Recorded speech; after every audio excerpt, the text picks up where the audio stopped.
So क्या बात, Ashutosh सुनो, आपको Mishra, तो जवाब, आपको Ashutosh जनता ने Mishra, जवाब this is दिया ना। just अभी an तो शायद extension चुनाव of the होंगे, बाद में government आके slogan बदमाशी करते हैं। "Sabka Saath," शांत हो जाइए। representation ये for all cabinet that will assignment be जो है, reflected नए during the induction of new cabinet mantris as well. Your response. ठीक है मनोज काका जी, मैं आपके पास लौटूंगी. Please let's not derail the debate. हाँ Ashutosh Mishra. So, Swati, three criteria that you have listed for new ministers are age, performance, and education. In that case, the first thing that India needs is a new prime minister. I mean, his performance, whether it be on political fronts, economy, even administrative, has been a big failure. All of us know that. And administratively, any reshuffle is only cosmetic and superficial exercise. Because ultimately, all the decisions are taken by Mr. Modi himself and his CMO. So what you are trying to do here is just reshuffle your pack and try to put up a brave face to hide all the things that have happened, bad things that have happened over the past few months.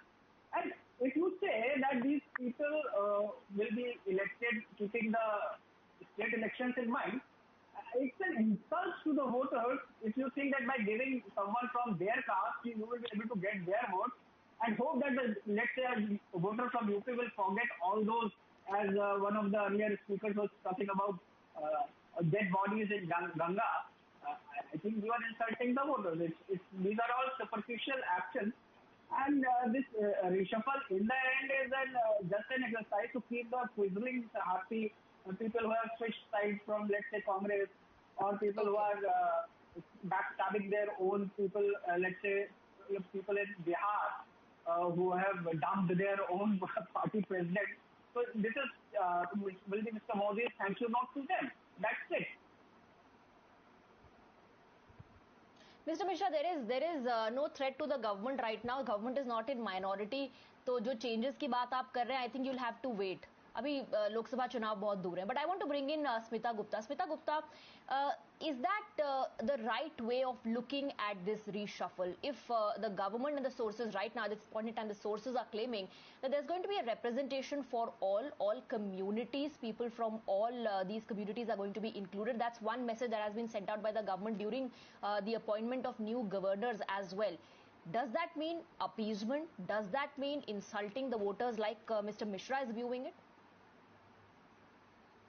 Well, I don't know. I won't call it, use such a strong word as insulting the voters, because every political party tries to represent every section of society because it wants its votes. It's very simple. It's a transactional kind of thing. It also makes voters feel that they have their man in government or their woman in government.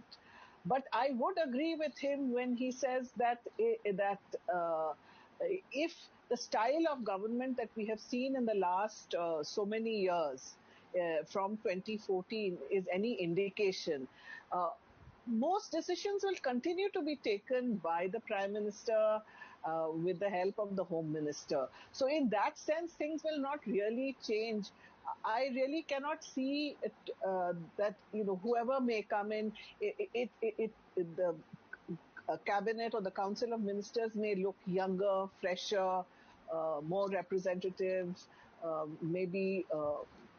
But the fact is, at the end of the day, the decision making, we know the style of decision making in this government has been centralized. It is the Prime Minister and the Home, along with the Home Minister, who have been taking major decisions.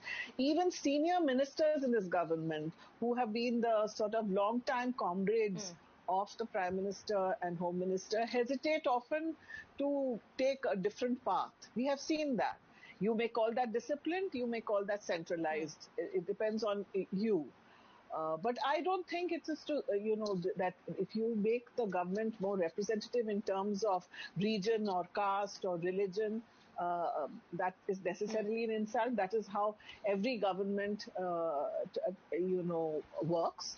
Every government wishes to represent every section of society because it naturally wants people to vote for it. I mean, that's why, and this government, this particular party, as we know, is more intent on, people often just say that this is a party which is perpetually in election mode. So that is not surprising, and neither is it really a big departure from the past. The point that you made, I would want Tuhin Sinha to respond on that, whether it is discipline or centralization of power. Tuhin Sinha. Well, when you have a strong leader, obviously the decisions are largely taken, by him and his core team. So it is, I think, a much better model than the other models in the opposition, where you see either, family members dominating the politics of most regional parties, or in the Congress where there is no accountability. Right. So I think our leadership model has actually done well. मैं मिश्रा जी को जवाब देना चाहता हूँ, ये जो लाशों की बात कर रहे थे, I think he needs to be aware that even the Supreme Court has dismissed that PIL and told the petitioner in very clear terms that you should do more research before, coming to the court with such issues.